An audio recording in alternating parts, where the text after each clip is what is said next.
Але перед тим, як це робити, зараз він догорить, ми настроюємо тільки дві помпи, ставимо на ткачку.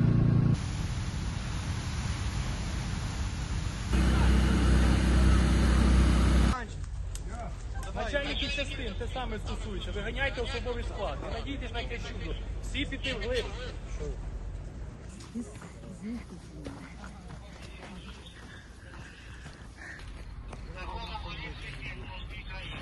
Бронешоломи вибачають і бронежилети. Але це тільки хто знаходиться з машинами за пів кілометра і далі. Всі інші йдуть в поле, мінімум на пів кілометра від бази. Кожен доповідає особисто. Починаємо з керівників оперативних дільниць.